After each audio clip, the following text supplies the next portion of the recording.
Let me say something that might sound too simple. Most real estate agents don't lose business because they don't understand property. They lose business because they don't understand people. And that is the uncomfortable truth. You can know every suburb.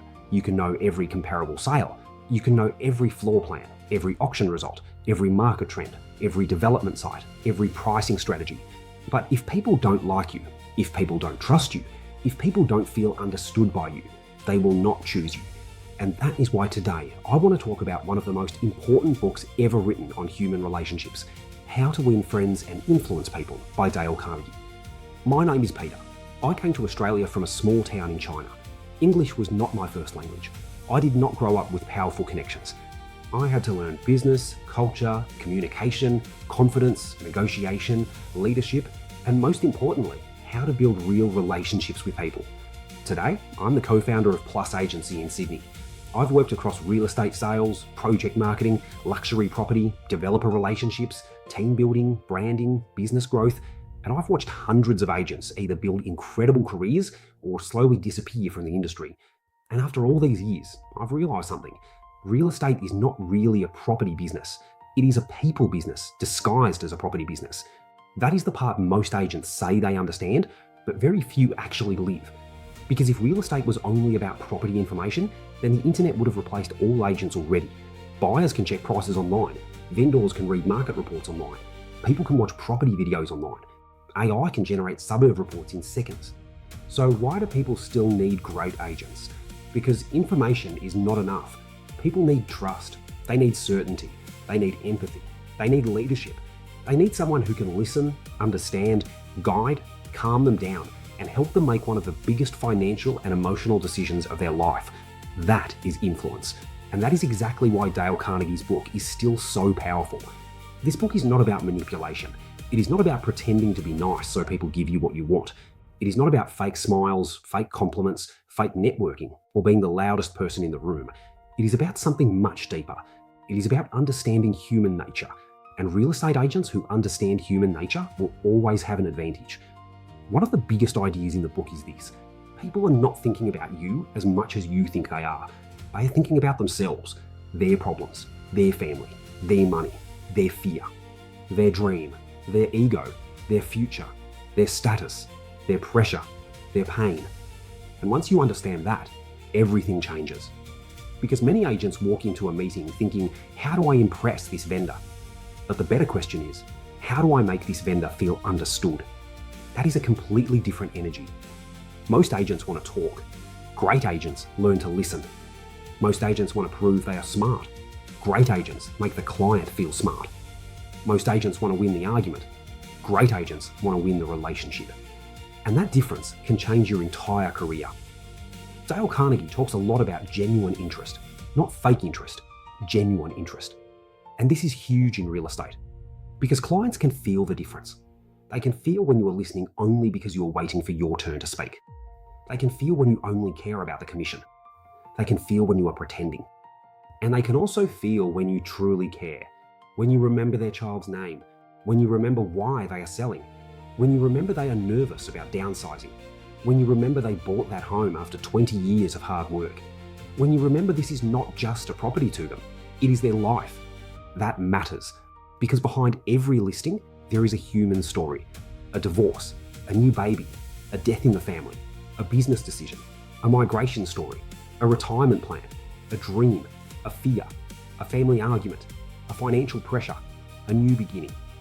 Real estate agents who forget this become transactional, and transactional agents are replaceable. Relationship agents are not. Another powerful lesson from the book is this: don't criticize, condemn, or complain. Now, let's be honest. This is very hard in real estate because this industry gives you many reasons to complain. Buyers disappear, vendors change their mind, deals fall over, solicitors delay things, other agents play games, markets shift, interest rates change, marketing campaigns don't always perform, and sometimes, yes, people are very difficult. But Carnegie's point is powerful. Criticism usually makes people defensive, and once someone becomes defensive, they stop listening. This is very important for agents because sometimes vendors are unrealistic, sometimes buyers are emotional, sometimes team members make mistakes, sometimes clients don't understand the market. The average agent reacts with frustration. The professional agent responds with strategy. There is a difference. If a vendor has an unrealistic price expectation, attacking them will not help. Making them feel stupid will not help. Arguing harder will not help. You need to guide them, educate them, show evidence, ask better questions, protect their dignity, help them arrive at the truth without feeling humiliated. That is influence. Not force, influence. And honestly, this is one of the biggest differences between average agents and great agents. Average agents need to be right. Great agents know how to bring people with them. Another lesson from How to Win Friends and Influence People is that people crave appreciation. Not flattery, appreciation. There is a big difference. Flattery is fake. Appreciation is specific and sincere. And this matters in leadership, sales, and relationships. When a client trusts you with their property, appreciate that. When a buyer gives honest feedback, appreciate that. When a team member improves, appreciate that. When a developer gives you an opportunity, appreciate that. When someone refers you business, appreciate that deeply. One thing I've learned building relationships in real estate is that people remember how you made them feel after the transaction is finished. They might forget the exact price. They might forget the exact date. They might forget the exact details. But they remember whether you made them feel respected. They remember whether you returned their calls. They remember whether you stayed calm under pressure. They remember whether you protected their interests. They remember whether you treated them like a person or like a commission check. That memory becomes your reputation. And in real estate, reputation is everything. Another idea from Carnegie's book is simple but powerful. Use people's names. Now, some people might think, Peter, that sounds too basic. But basic things done well create trust. A person's name matters to them. Remembering someone's name says, I see you. You are not just another buyer. You are not just another vendor. You are not just another lead in my CRM. You are a person. That small detail can separate you from agents who treat everyone like a number. And this is where technology becomes interesting. Because today, agents have CRMs, AI tools, automation, databases, buyer matching systems, social media, and digital marketing. All of that is useful, but technology should help us become more human, not less human. The best use of technology is not to replace relationships. It is to remember better, follow up better, serve better, communicate better, personalize better. Because the future of real estate will not be won by agents who only know how to use technology. It will be won by agents who use technology to build deeper trust at scale. That is the real opportunity.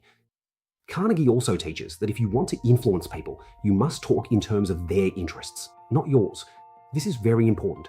Most agents pitch from their own perspective. We have experience, we have buyers, we have marketing, we have awards, we have results. That is fine, but the client is quietly thinking, what does this mean for me? Will you reduce my risk? Will you protect my price? Will you communicate properly? Will you make this process easier? Can I trust you? So instead of only talking about what you do, connect everything back to what they care about. Not, we run a premium campaign, but this campaign is designed to create more competition, reduce your days on market, and give you stronger negotiating power. Not, we have a large database, but we can immediately introduce your property to buyers already active in this price range, which may help us create early momentum before the wider market even reacts. Not, I'm experienced, but my job is to protect you from the mistakes that cost vendors money. That is influence, speaking in the client's language. Another lesson from the book is to let the other person feel the idea is theirs. This is powerful in negotiation because people support what they help create. If you simply tell a vendor, your price is too high, they may resist. But if you ask the right questions, what feedback are we hearing from the market? How many buyers have inspected? How many offers have we received? How are we positioned compared to similar properties? What do you think the market is telling us? Now the vendor is involved in the thinking process. They are not being attacked. They are discovering the answer with you. That is leadership. That is emotional intelligence. That is professional influence. And in real estate, this skill is priceless. Because our job is not only to sell property, our job is to move people through fear, uncertainty, ego, emotion, and decision making. Anyone can open a door. Not everyone can guide a human being through pressure. Another important lesson from Carnegie is to admit when you are wrong. This is something many agents struggle with because real estate attracts strong egos. Nobody wants to look weak. Nobody wants to lose face. Nobody wants to admit they made a mistake. But admitting mistakes quickly can actually build trust. If marketing needs to change, say it. If feedback is different from what you expected, say it. If the strategy needs adjustment, say it. If you made a mistake, own it. Clients don't expect perfection, but they do expect honesty. And sometimes the fastest way to build credibility is to stop pretending. I've learned that people can forgive mistakes. They struggle to forgive dishonesty. That is a very big difference. Another idea from the book that really connects with real estate is this: make the other person feel important, and do it sincerely. This might be one of the most underrated skills in business, because everyone wants to feel important. The vendor wants to feel their home matters. The buyer wants to feel their needs matter. The junior agent wants to feel their effort matters. The developer wants to feel their project matters. The receptionist wants to feel their contribution matters. The cleaner, the photographer, the stylist, the solicitor, the broker, the marketing team, everyone wants to feel seen. A great leader understands this. A great agent understands this. A great business understands this. Because when people feel respected, they give you more trust. And trust is the currency of real estate. Not commission, trust. Commission is the result. Trust is the cause. And this is where I think how to win friends and influence people becomes very powerful for Plus Agency and for any real estate team. Because culture is built through daily human interactions. How we speak to each other, how we handle pressure, how we treat clients, how we deal with mistakes, how we give feedback, how we show appreciation, how we disagree, how we listen, how we make people feel. That becomes the company. Not the logo, not the office, not the marketing slogan.